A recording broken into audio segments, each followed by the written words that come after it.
Hello dear students, नमस्कार। स्वागत है आपका हमारे जीएस क्विज सेक्शन में। मैं शिवम उपाध्याय आपका स्वागत करता हूं आपके अपने यूट्यूब चैनल रीड अपॉन में। तो ये जो जीएस क्विज है आपकी सभी परीक्षाओं के लिए महत्वपूर्ण है। डेली हम इसे 9 बजे आपके साथ शेयर करते हैं, तो बिल्कुल आप लोग तैयार हैं क्वेश्चंस को टैकल करने के लिए। बहुत ही इंपॉर्टेंट क्वेश्चंस होते हैं, इस वजह से आपको बहुत केयरफुली आंसर करना है। चलिए तो स्टार्ट करते हैं। आज के पहले क्वेश्चन की तरफ चल बढ़ते हैं। एक बार आप सभी लोग इस वीडियो श्रृंखला के लिंक को अपने जितने भी मित्र हैं, भाई बंधु हैं, उन तक शेयर कर दें ताकि वो भी इस क्विज सीरीज का फ़ायदा उठा पाए। चलिए तो ये आप हमारी जीएस क्विज 8 है। इसके पहले हम 7 क्विज की चर्चा आपसे के साथ कर चुके हैं। यदि आपने पिछली क्विजेज नहीं देखी है तो आप जो है प्लेलिस्ट में जा करके आप उसको भी देख सकते हैं। चलिए आज स्टार्ट करते हैं। आज का पहला क्वेश्चन, निम्न में से किसका निर्माण अकबर के द्वारा कराया गया? जौनपुर सिटी, फतेहपुर सीकरी, जामा मस्जिद बदायूं या फिर आगरा शहर? तो आपको बताना है कि यहाँ पर इसका जो है अकबर के द्वारा किसका निर्माण कराया गया? जौनपुर सिटी, फतेहपुर सीकरी, जामा मस्जिद या फिर आगरा शहर? तो फटाफट राइट आंसर कमेंट करें कि इसका सही जवाब क्या होगा। तो यहाँ पर जो इसका राइट आंसर हो जाता है, वो हो जाता है ऑप्शन नंबर बी यानी Fatehpur Sikri. Right answer will be option number B यानी फतेहपुर सीकरी। अकबर ने इसकी आधारशिला 1569 में रखी और इसको 1584 में इसका निर्माण पूर्ण हुआ था। 1570 ईस्वी में अकबर ने इसे अपनी राजधानी भी बनाया था। तो ये बहुत इंपॉर्टेंट हो जाता है कि फतेहपुर सीकरी अकबर की राजधानी रही है। बाकी ऑप्शंस की बात करें तो यहाँ पर जौनपुर सिटी की स्थापना फिरोज शाह तुगलक ने की थी और इसने इस सिटी का नाम अपने भाई जौना खां के नाम पर रखा था। तो ये आपको ध्यान में रखना है। आगरा सिटी की बात करें तो इसकी स्थापना सिकंदर लोदी के द्वारा की गई, जबकि जामा मस्जिद का निर्माण इल्तुतमिश के द्वारा कराया गया था। जो बदायूं की जामा मस्जिद है उसका निर्माण इल्तुतमिश के नाम से इल्तुतमिश के द्वारा कराया गया था। तो right answer will be option number B Fatehpur Sikri. बढ़ते हैं अगले प्रश्न की तरफ। प्रश्न नंबर 2, राणा रतन सिंह कहाँ के शासक थे? रणथंभौर, चित्तौड़गढ़, देवगिरी या गुजरात? तो आपको बताना है कि जो राणा रतन सिंह थे तो वो कहाँ के शासक थे। 4 ऑप्शन हैं आपके सामने, और रणथंभौर, चित्तौड़, देवगिरी या गुजरात। तो इस प्रश्न का जो राइट आंसर है कमेंट सेक्शन में फटाफट राइट आंसर करके बताइए कि इसका सही जवाब क्या होगा। तो जो राइट आंसर हो जाता है इसका वो हो जाता है ऑप्शन नंबर बी यानी चित्तौड़। जो राणा रतन सिंह थे वो चित्तौड़ के शासक थे, जबकि रणथंभौर हमीरदेव से बिलोंग करता है, देवगिरी राजा राय रामचंद्र के द्वारा, जबकि गुजरात जो है उसके शासक कर्णदेव फेमस हैं। तो यहाँ पर जो ऑप्शंस हैं रणथंभौर, हमीरदेव, चित्तौड़ राणा रतन सिंह, देवगिरी राजा राय रामचंद्र और गुजरात का संबंध कर्णदेव से है। बढ़ते हैं अगले प्रश्न की तरफ। वर्ष 1938 में अखिल भारतीय कांग्रेस की वार्षिक बैठक की अध्यक्षता किसने की थी? वर्ष 1938 में अखिल भारतीय कांग्रेस की वार्षिक बैठक की अध्यक्षता किसने की थी? सुभाष चंद्र बोस, राजेंद्र प्रसाद, महात्मा गांधी या सरोजिनी नायडू? तो यहाँ पर आपको ध्यान रखना है कि जो इस प्रश्न का राइट आंसर हो जाता है वो हो जाता है ऑप्शन नंबर ए। 1938 के हरिपुरा अधिवेशन की अध्यक्षता जो है वो सुभाष चंद्र बोस जी ने की थी, और हरिपुरा अधिवेशन में ही जो आपकी राष्ट्रीय नियोजन समिति है उसका गठन किया गया था, और राष्ट्रीय नियोजन समिति के जो प्रथम अध्यक्ष थे वो हो जाते हैं जवाहरलाल नेहरू। ठीक है, जबकि वर्ष 1938 में भी जो है सुभाष चंद्र बोस त्रिपुरी अधिवेशन की अध्यक्षता करने के लिए चुने जाते हैं, लेकिन महात्मा गांधी के समर्थित कैंडिडेट उन्होंने पट्टाभी सीतारमैया को हराया था। तो इस बात से नाराज होकर गांधी जी और सुभाष में काफ़ी सारे जो है विचारात्मक मतभेद उत्पन्न हुए। सुभाष ने इस बात से दुखी होकर के त्रिपुरी अधिवेशन की अध्यक्षता करने से इस्तीफा दे दिया, और सुभाष के इस्तीफा देने के बाद त्रिपुरी की अध्यक्षता जो है वो राजेंद्र प्रसाद जी के द्वारा की गई थी। तो यहाँ पर राइट आंसर हो जाता है ऑप्शन नंबर ए सुभाष चंद्र बोस। आगे चलकर सुभाष चंद्र बोस के द्वारा ही आईएनए यानी आज़ाद हिंद फौज का भी गठन किया जाता है। तो यहाँ पर राइट आंसर हो जाएगा ऑप्शन नंबर ए सुभाष चंद्र बोस। आगे बढ़ते हैं प्रश्न नंबर 4 की तरफ। बुद्ध कौशाम्बी किसके राज्य काल में आए थे? बुद्ध कौशाम्बी किसके राज्यकाल में आए थे, ये आपको बताना है, कल नहीं काल होगा। तो बुद्ध कौशाम्बी किसके राज्यकाल में आए थे, सतनीक, उदयन, बोधि या निकक्षु।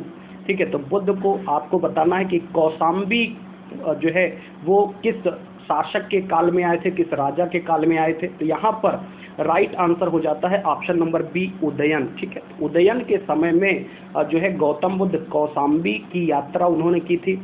और साथ ही साथ जो है जो ये बात है निर्धारित की गई है वो कई सारे ग्रंथों के आधार पर निर्धारित की गई, जैसे बौद्ध ग्रंथ महावंश और अस्थाविर जैन ग्रंथ का है, और भागवत पुराण में भी इसकी चर्चा की गई है। तो राइट आंसर हो जाएगा ऑप्शन नंबर बी यानी उदयन।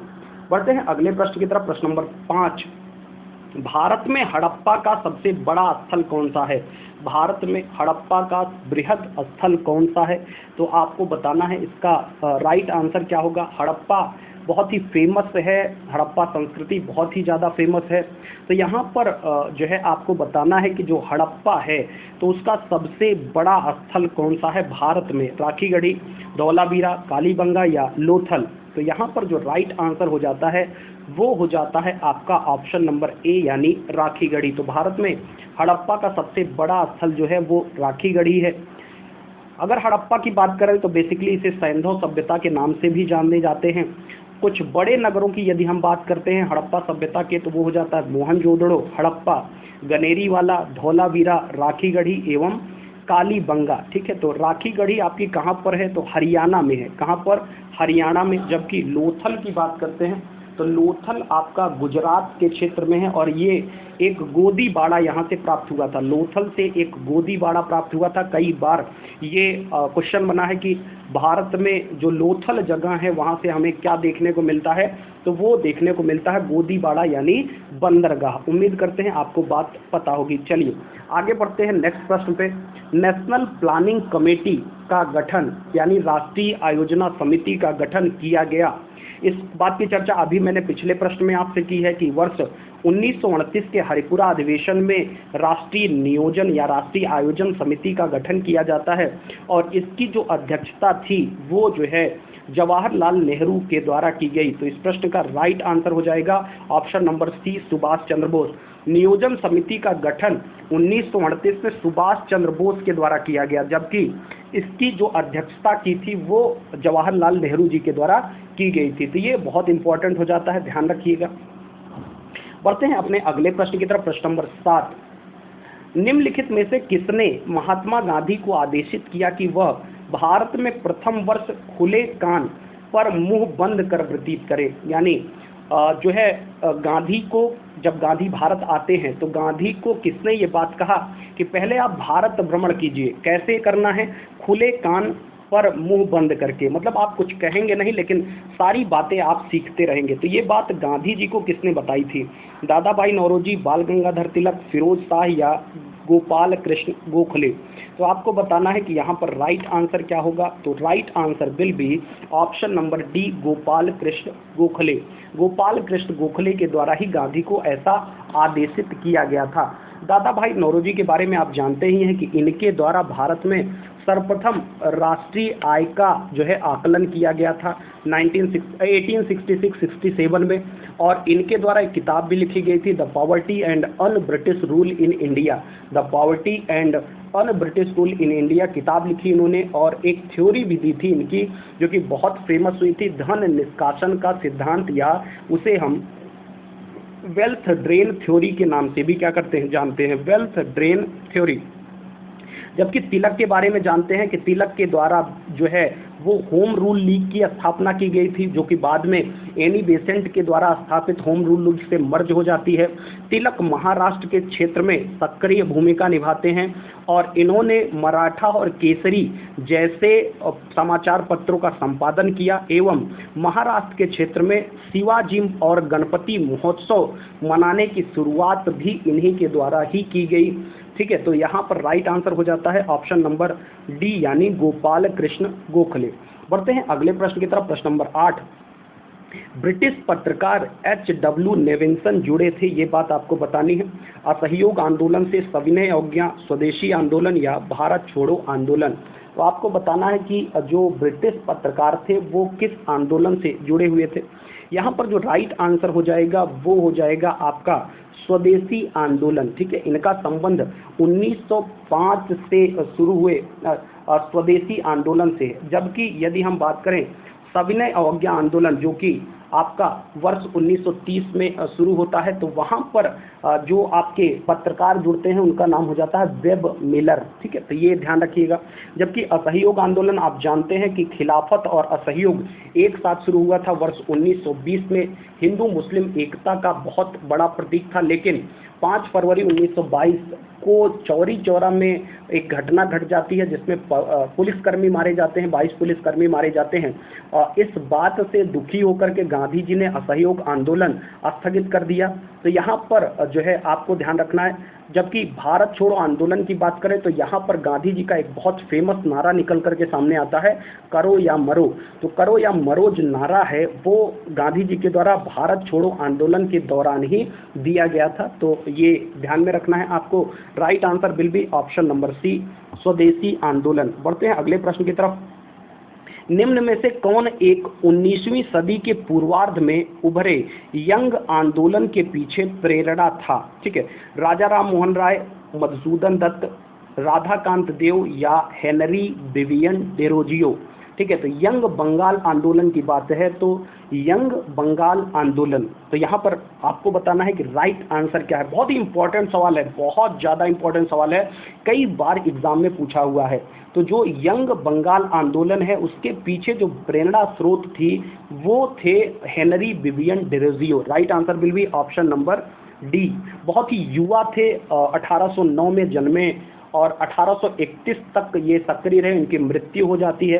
तो यहाँ पर ये हिंदू कॉलेज में प्राध्यापक थे 1826 से लेकर के 31 तक, और बहुत कम उम्र में इन्होंने बहुत प्रसिद्धि हासिल की। और इनके द्वारा ही बंगाल के क्षेत्र में एक आंदोलन चला जिसे हम यंग बंगाल मूवमेंट या यंग बंगाल आंदोलन से समझ सकते हैं।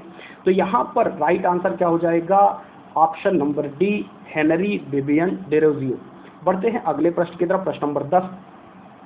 निम्न में से कौन उग्रवादी नेता नहीं था? बिपिन चंद्र पाल, बाल गंगाधर तिलक, डब्ल्यू.सी. बनर्जी या इनमें से कोई नहीं। उग्रवादी, तो यदि हम भारतीय राष्ट्रीय आंदोलन की बात करते हैं तो उसमें दो विचारधाराएं थी। एक था उग्रवादी विचारधारा और एक आप उदारवादी विचारधारा देखते हैं। तो यहाँ पर जो लाल बाल पाल होते हैं वो उग्रवादी विचारधारा के समर्थक होते हैं, जबकि बाकी जो है राजनेता थे, जैसे राजनेता क्या आप जो है आंदोलनकारी या फिर आप उनको भारतीय राष्ट्रीय आंदोलन के प्रणेता भी कह सकते हैं। जैसे जो है दादा भाई नौरोजी की बात कर लें, आप महात्मा गांधी की बात कर लें, आप जवाहरलाल नेहरू की बात कर लें, जो है यहाँ पर ये सारे लोग उदारवादी किस्म के प्रकृति के नेता थे। जबकि लाल बाल पाल यानी बिपिन चंद्र पाल, लाला लाजपत राय और बाल गंगाधर तिलक ये उग्रवादी विचारधारा के थे। यहाँ पर जो राइट आंसर हो जाएगा वो हो जाएगा डब्ल्यू.सी. बनर्जी, क्योंकि डब्ल्यू.सी. बनर्जी जो है वो उदारवादी नेता थे। ध्यान रखिएगा कि डब्ल्यू.सी. बनर्जी ही कांग्रेस के प्रथम अध्यक्ष भी रहे, जो कांग्रेस गठित हुई थी आपकी 1885 में। तो कांग्रेस का एक बहुत बड़ा योगदान रहा है भारत के स्वतंत्रता प्राप्ति में। तो वहाँ पर डब्ल्यू.सी. बनर्जी जो कि प्रथम अध्यक्ष होते हैं, तो यहाँ पर राइट आंसर हो जाता है डब्ल्यू.सी. बनर्जी यानी व्योमेश चंद्र बनर्जी जो हैं वो उदारवादी कांग्रेसी नेता थे। तो right answer will be option number C. बढ़ते हैं अगले प्रश्न की तरफ। प्रश्न नंबर 11। प्रश्न नंबर 11 को देखते हैं हम। तो प्रश्न नंबर 11 क्या कह रहा है?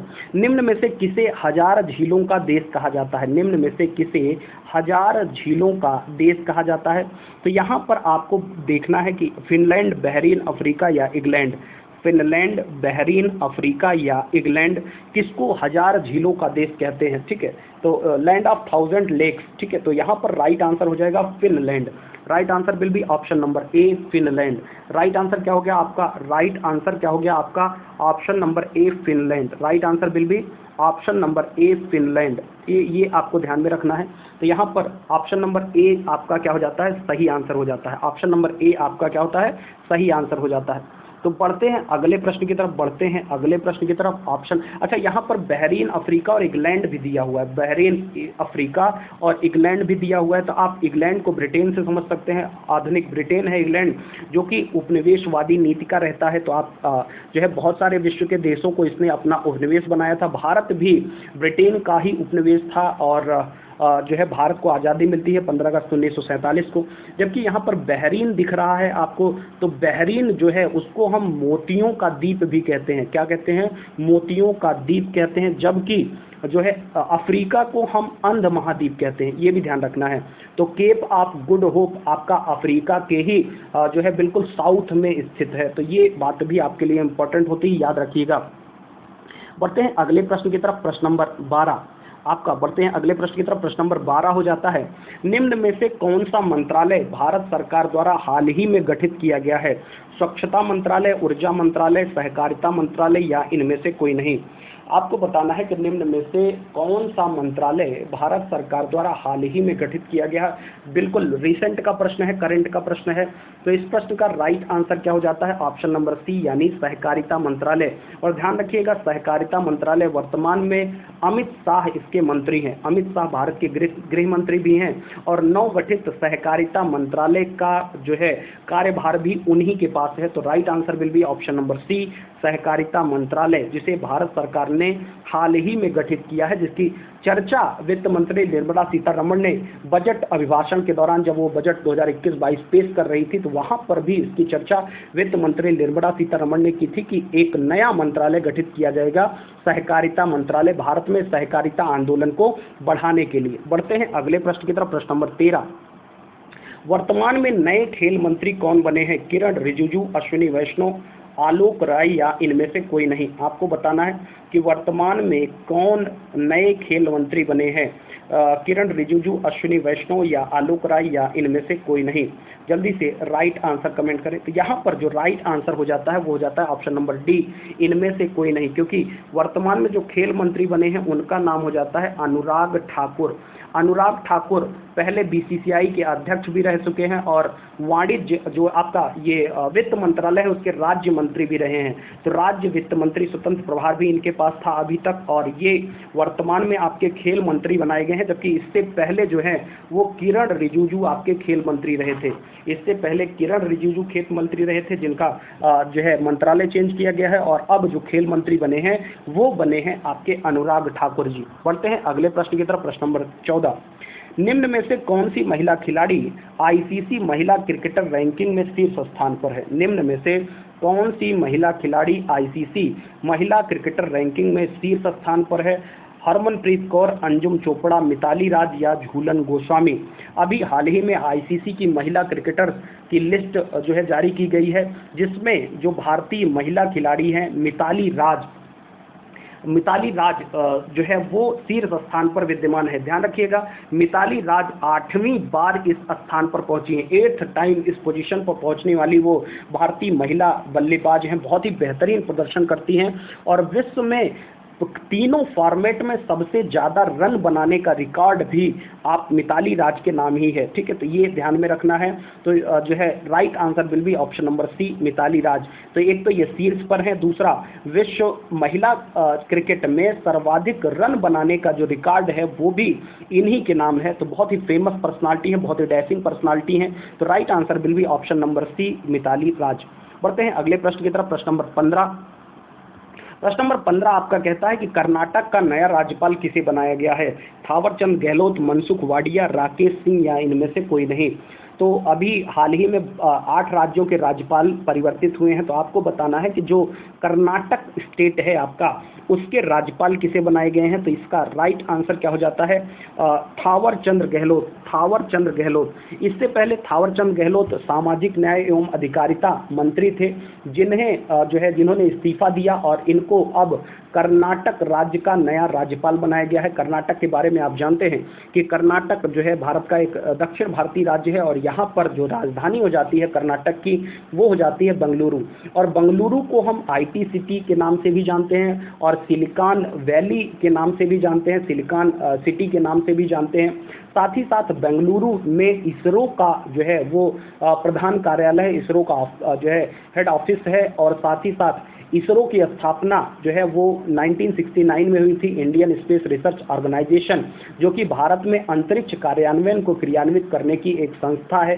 तो बहुत ही बेहतरीन कार्य कर रही है इसरो आपकी। और उसके अध्यक्ष हो जाते हैं के सिवन, और के सिवन के कार्यकाल को हाल ही में 1 साल के लिए बढ़ाया गया है। तो the right answer will be option number A, Thawar Chand Gehlot. ठीक है, बढ़ते हैं अगले प्रश्न की तरफ। नेक्स्ट प्रश्न हो जाता है प्रश्न नंबर 16। हीराकुंड बांध किस नदी पर है, ये आपको बताना है। ऐसे प्रश्न भी आपके कभी कभी एग्जाम में पूछ लिए जाते हैं। हीराकुंड बांध किस नदी पर है, गोदावरी, महानदी, पेन्नार या दामोदर। गोदावरी, महानदी, पेन्नार या दामोदर। तो फटाफट राइट आंसर कमेंट करें कि इसका सही जवाब क्या होगा, सही जवाब क्या होगा। इस प्रश्न का जो राइट आंसर हो जाएगा वो आपको कमेंट सेक्शन में बताना है कि किस नदी पर है। तो हीराकुंड बांध की यदि हम बात करते हैं तो यह आपकी महानदी पर है। कहाँ पर है, महानदी पर है। तो हीराकुंड बांध जो कि वर्ष 1948 में इसका बनना शुरू हुआ था और 1953 में यह बनकर पूरी तरीके से तैयार हुआ। 1957 में जो हीराकुंड बांध है उस पर काम चालू हो गया। ठीक है, तो यह भारत की नदी घाटी परियोजनाओं में से एक है। ठीक है, तो यह परियोजना उड़ीसा राज्य में स्थित है और उड़ीसा का जो राउरकेला स्टील प्लांट है, राउरकेला स्टील प्लांट है, जिसे ब्रिटेन की सहायता से बनाया गया था द्वितीय पंचवर्षीय योजना के दौरान, वो भी जो है इसी बांध से अपना जल जो है वो प्राप्त करता है। तो right answer will be option number B, Mahanadi. बढ़ते हैं अगले प्रश्न की तरफ। प्रश्न नंबर जो है 17।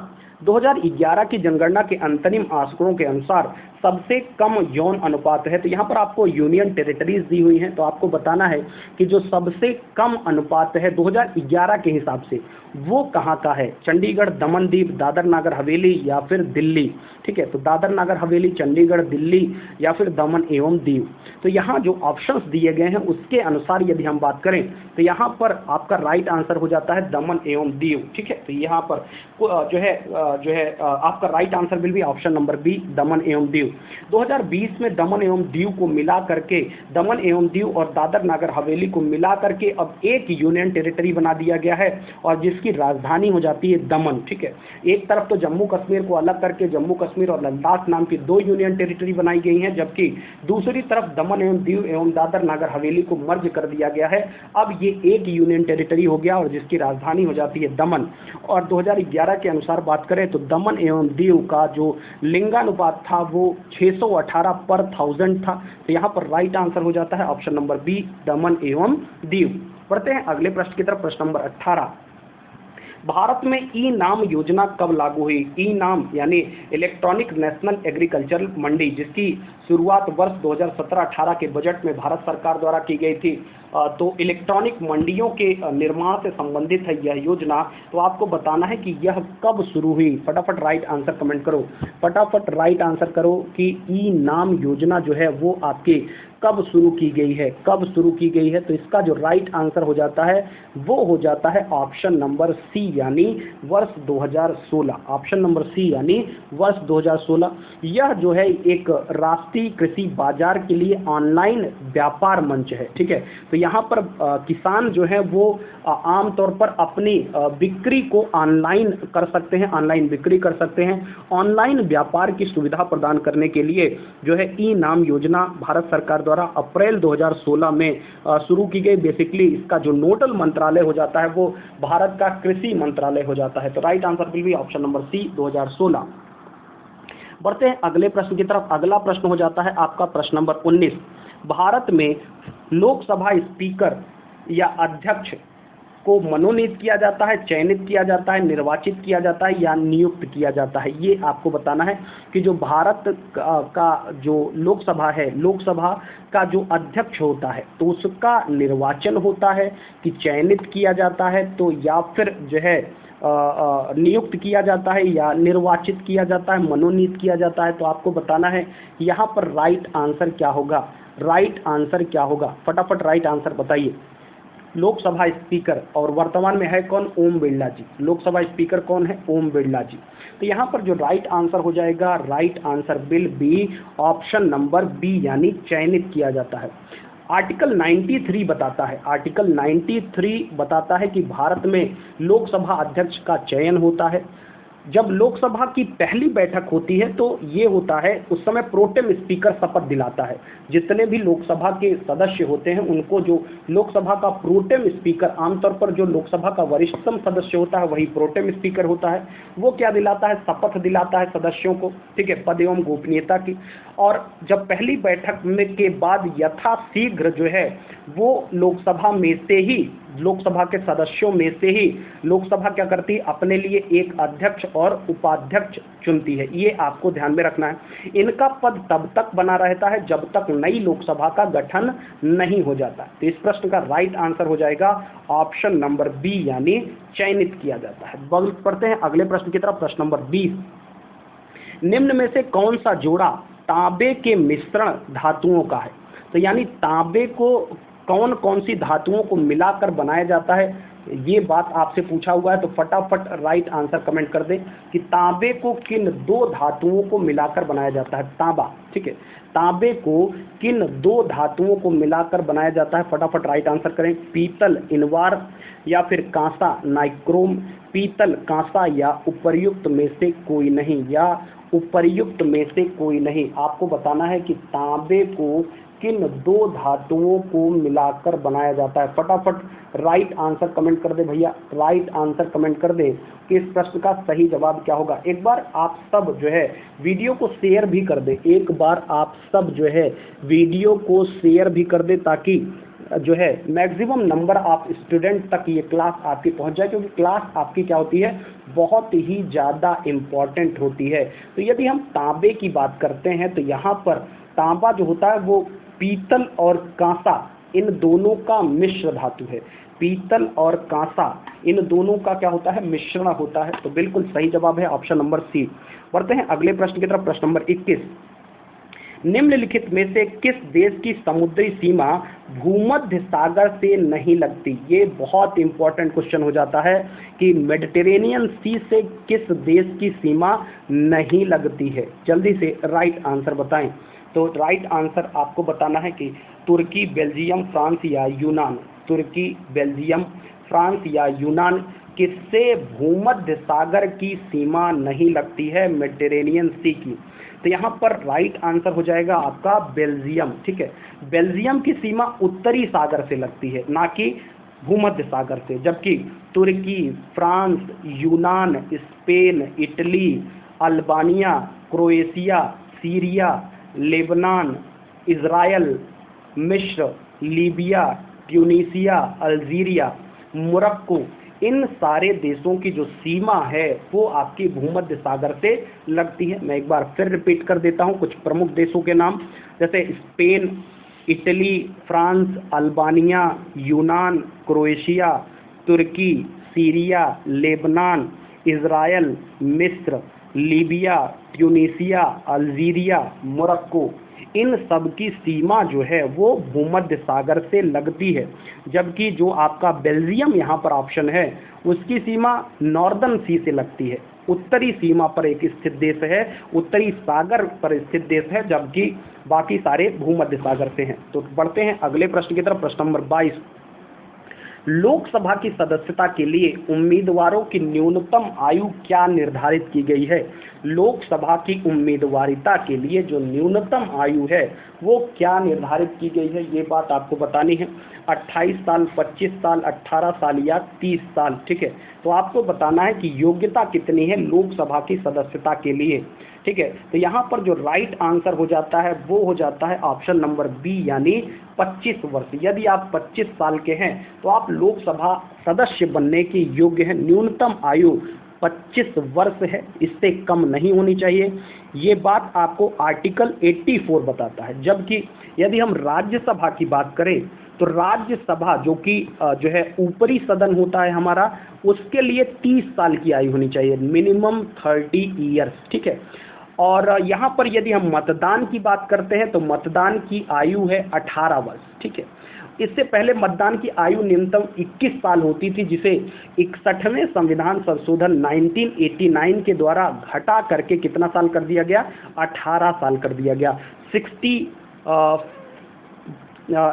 61वें यानी 61th कॉन्स्टिट्यूशनल अमेंडमेंट 1989 किससे संबंधित है, मतदाता की न्यूनतम आयु से 21 साल से घटा करके 18 साल किया गया मतदाता के लिए, जबकि लोकसभा की सदस्यता के लिए 25 साल और राज्यसभा की सदस्यता के लिए 30 साल। Right answer will be option number B. बढ़ते हैं अगले प्रश्न की तरफ। प्रसिद्ध दिल्ली का प्रसिद्ध लौह स्तंभ निम्न में से किस ऐतिहासिक परिसर में है। लौह स्तंभ बहुत ही बेहतरीन कलाकृति है, मतलब बिल्कुल ओपन में है और लेकिन इस पर कोई जंग नहीं लगता, ठीक है, इस पर कोई जंग नहीं लगता। जामा मस्जिद, लाल किला परिसर, कुतुब मीनार, हुमायूं का मकबरा। तो यहाँ पर आपको बताना है कि जो लौह स्तंभ है दिल्ली का, बहुत बेहतरीन पर्यटन स्थल है और लोग जाते हैं इसको देखने के लिए, क्योंकि इतने दिनों से लगभग 1600 वर्षों से ये वहाँ पर है और इसमें जंग नहीं लगा आज तक। तो इसका जो राइट आंसर है वो हो जाता है ऑप्शन नंबर सी, जो कुतुब मीनार परिसर है वहाँ पर आपका लौह स्तंभ है और 1600 वर्षों से है लगभग जो है, और लेकिन इसमें आज तक जंग नहीं लगा। कभी दिल्ली जाइए तो इसको देखिए जरूर, बहुत बेहतरीन कलाकृति है। चलिए आगे बढ़ते हैं नेक्स्ट प्रश्न पर। निम्न में से कौन सा राज्य अपना स्थापना दिवस 1 नवंबर को नहीं मनाता। उत्तराखंड, कर्नाटक, मध्य प्रदेश या छत्तीसगढ़। ठीक है, उत्तराखंड, कर्नाटक, मध्य प्रदेश या छत्तीसगढ़। तो यहाँ पर आपको बताना है कि कौन सा राज्य अपना स्थापना दिवस 1 नवंबर को नहीं मनाता है। तो यहाँ पर जो राइट आंसर होगा वो हो जाएगा ऑप्शन नंबर ए, उत्तराखंड, क्योंकि 9 नवंबर को ये मनाता है। कब मनाता है, 9 नवंबर को।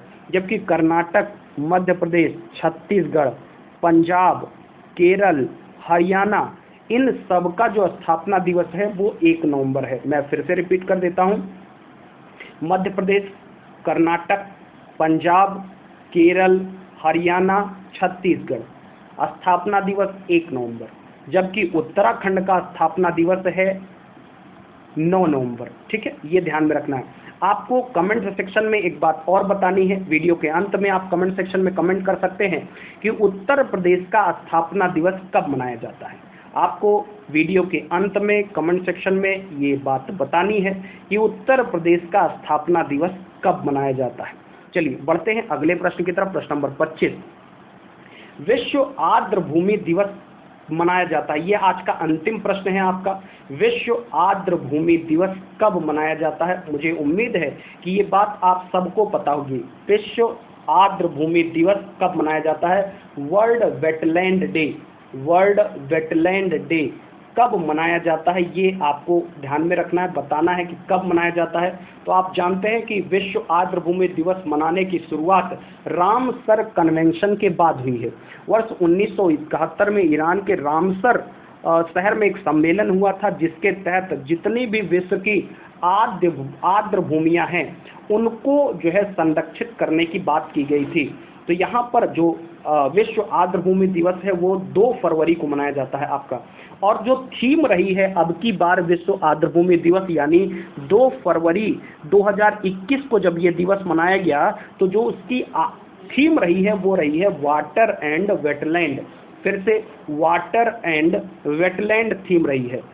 भारत के 2 नए स्थल ऐसे हैं जिनको अभी हाल फिलहाल में ही वेटलैंड का दर्जा दिया गया है। आगरा में कीथम झील स्थित है, और जो लद्दाख यूनियन टेरिटरी है उसमें एक लेक है जिसे हम च्योकर लेक बोलते हैं, च्योकर लेक, उसको और आगरा की कीथम झील को हाल ही में क्या दिया गया है, आर्द्र भूमि का दर्जा दिया गया है। तो ये भी आपके लिए इम्पोर्टेंट है, ध्यान रखिएगा। विश्व आर्द्र भूमि दिवस 2 फरवरी, ठीक है, राइट आंसर विल बी 2 फरवरी 2021 को इस बार जो आर्द्रभूमि दिवस मनाया गया उसकी थीम रही है वाटर एंड वेटलैंड। क्या थीम रही है? Water and wetland.